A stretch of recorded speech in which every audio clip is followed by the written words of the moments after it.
Uh, so I've been noticing a new trend going around.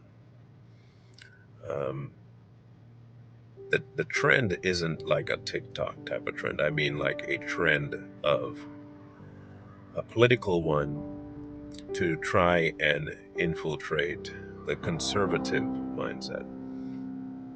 It's being pushed by a lot of people, Candace, Tucker, Megyn Kelly, you name it. And that push is to try and obfuscate the line of right and left and tell you that whether you're left or whether you're right, this thing is the enemy and we have to bond together. We have to call a truce. We have to find peace. The problem with that mindset is that you cannot do that. The one thing that the right has the ability to do that the left does not is to at least self evaluate, at minimum, evaluate, and at maximum, to throw out trash on the right. The left doesn't have that ability because, by all metrics, that's all they are.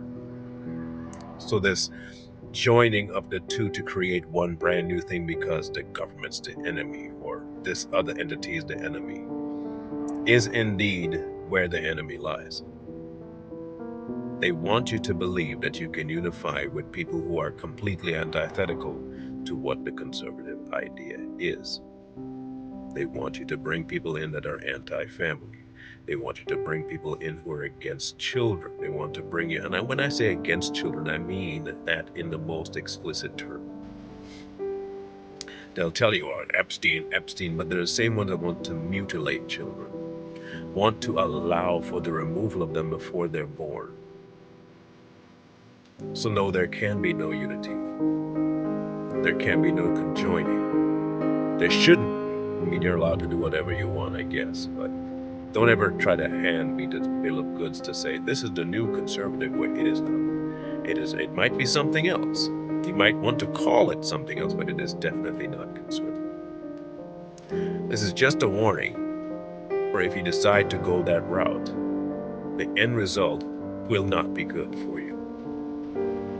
It is a lie wrapped up in something that is presented as pretty, presented as good, presented as possible and absolutely good for the humanity and all that. It's not. They're lying to you. If you call yourself a conservative, there are certain lines that we cannot join with, link to. It's just not possible. And as long as there are people on that other side, it's just not feasible, possible, helpful. And if you do that, then call yourself something else. But one thing you're definitely not is conservative.